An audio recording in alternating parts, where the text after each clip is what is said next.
PLA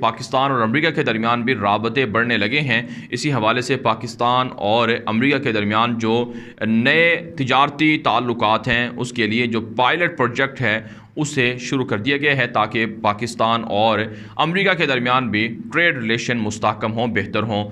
ناظرین آگے بڑھ لیتے ہیں جو آج کی چوتھی بڑی خبر ہے یہ بھارت سے ہے۔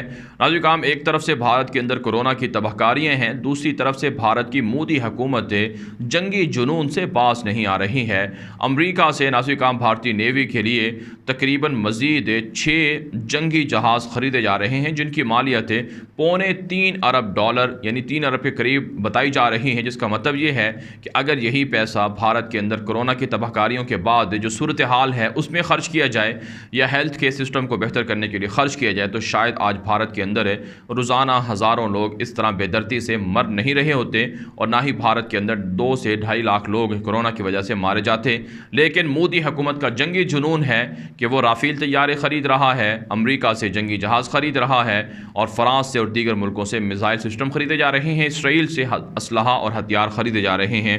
اس کے علاوہ ناظرین ایک اور خبر سامنے آ رہی ہے کہ بھارت کے اندر مودی دہشت گرد کے استعفے کے لیے ایک مکمل کمپین شروع ہو چکی ہے۔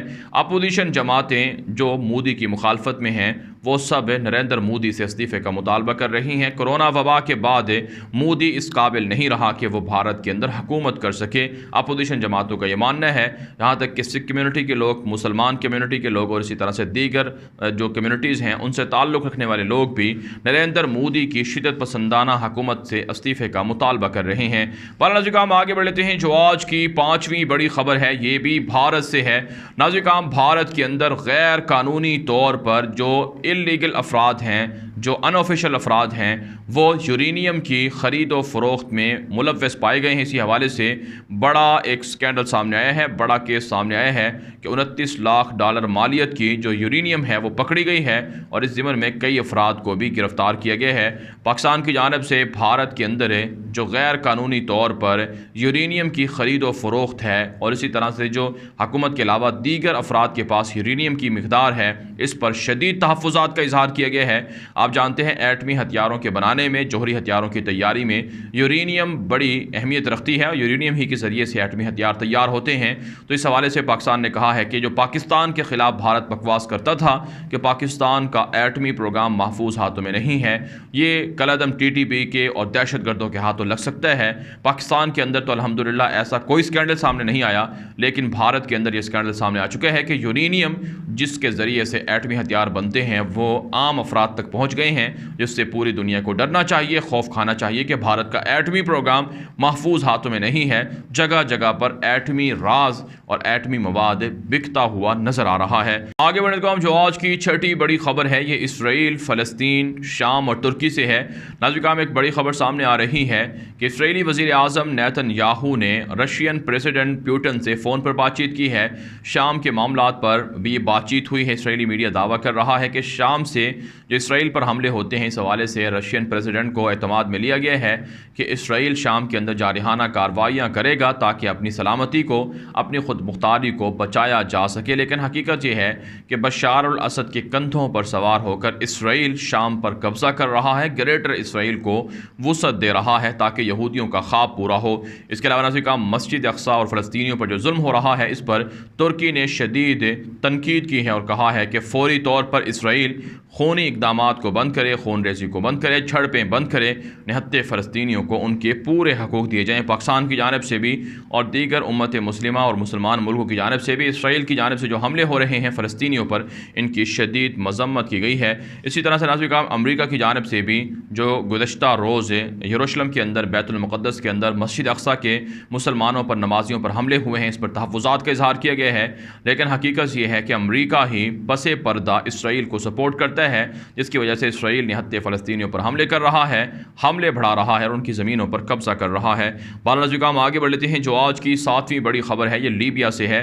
ناظرین لیبیا کے اندر عبوری حکومت کے راستے میں رکاوٹیں کھڑی کی جا رہی ہیں۔ مسلح انتہا پسند دہشت گردوں نے جو لیبیا کی عبوری حکومت کے عہدیدار ہیں ان کے دفاتر پر دھاوا بول دیے ہے اور لیبیا کی خاتون وزیر خارجہ کے استعفے کا اور دیگر خفیہ اداروں کے لوگوں کے استعفے کا مطالبہ کیا جا رہا ہے، جس کا مطلب یہ ہے کہ باغی ہفتر اپنے جنگجوؤں کے ذریعے سے لیبیا کے اندر امن و امان نہیں ہونے دے رہا ہے اور لیبیا کی عبوری حکومت کے راستے میں رکاوٹیں کھڑی کی جا رہی ہیں۔ اسی حوالے سے ترکی نے کہا ہے کہ لیبیا کی عبوری حکومت اور عبوری حکومت کے ساتھ ترکی کھڑا رہے گا اور ترکی کی فوجیں بھی عبوری حکومت کا تعاون کریں گی۔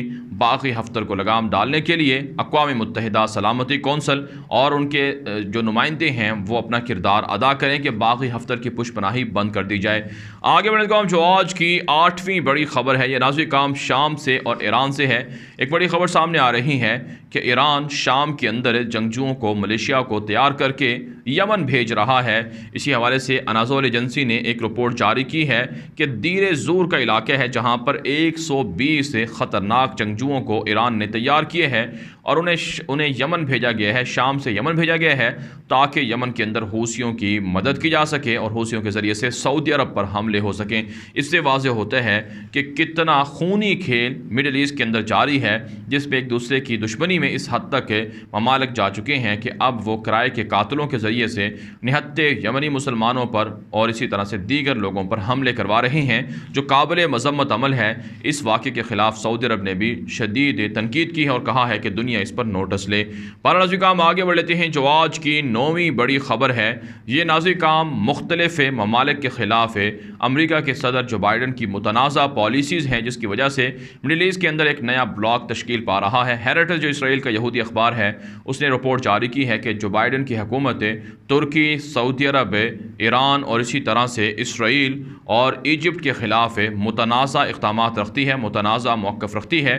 اس وجہ سے یہ ممالک آپس میں ایک ہو رہے ہیں، ترکی اور ایجپٹ کے رابطے بحال ہو رہے ہیں، ترکی اور سعودی عرب بھی ایک ہو رہے ہیں۔ اسی طرح سے سعودی عرب، ترکی اور ایجپٹ ان کے اسرائیل کے ساتھ بھی تعلقات بڑھ رہے ہیں۔ لیکن بہرحال ناظرین کام امریکہ جہاں مسلمانوں کا دشمن ہے وہیں ناظرین کام اسرائیل کے یہودیوں کا حامی بھی ہے، لہٰذا مسلمانوں کو، اسلامی ممالک کو اسرائیل کو تسلیم کرنے کے حوالے سے اپنا موقف مضبوط رکھنا ہوگا کہ اسرائیل کو تسلیم نہ کیا جائے جب تک کہ اسرائیل مسلمانوں کی زمینوں پر قبضہ نہ چھوڑ دے، فلسطین کو آزاد نہ کر دے اور فلسطینیوں کی زمینیں واپس نہ کر دے۔ جو آج کی 10ویں بڑی خبر ہے یہ ناظرین کام رشیا سے ہے۔ ایک بڑی خبر سامنے آ رہی ہے کہ روس کرائے کے جنگجوؤں کو، کرائے کے قاتلوں کو افریقہ کے مختلف ممالک کے اندر روانہ کر رہا ہے، بھیج رہا ہے، جس سے افریقہ کے اندر مسلح حملوں میں اضافہ ہو رہا ہے۔ نائجیریا کے اندر، چاڈ کے اندر، صومالیہ کے اندر، ایتھوپیا کے اندر، سوڈان کے اندر، کینیا کے اندر، موزمبیق کے اندر اور اسی طرح سے دیگر جو افریقہ کے ممالک ہیں یہاں پر روس کے کرائے کے قاتلوں میں اضافہ ہو رہا ہے، جس سے افریقہ کے امن و امان کو نقصان ہو رہا ہے۔ ناظرین کام حقیقت یہ ہے کہ افریقہ کے اندر جو معدنیات ہیں، جو وسائل ہیں، انہیں لوٹنے کے لیے نہ صرف رشیا بلکہ یورپ کے مختلف ممالک جن میں فرانس سر فہرست ہے وہ مسلح جنگجوؤں کے ذریعے سے وہاں کے امن و امان کو خراب کر کے وہاں کے وسائل کو لوٹ رہے ہیں۔ اس لیے افریقہ کے مسلمان ملکوں کو اور دیگر ممالک کو ایک ہونا پڑے گا تاکہ ان کرائے کے قاتلوں سے، ان جنگجوؤں سے نجات حاصل کی جا سکے۔ ناظرین کام دنیا بھر سے تھی آج کی 10 بڑی خبریں۔ ان خبروں کے حوالے سے آپ کی کیا رائے ہے؟ اپنی رائے کامنٹ کے ذریعے سے ضرور ہم تک پہنچائیں۔ مزید خبروں کے لیے آپ ہمارے ٹویٹر اکاؤنٹ دنیا میرے آگے، غلام نبی مدنی اور ہمارے نئے فیس بک پیج غلام نبی مدنی کو فالو کر لیں۔ آج کے لیے اتنا ہی، اجازت دیجیے، اللہ حافظ۔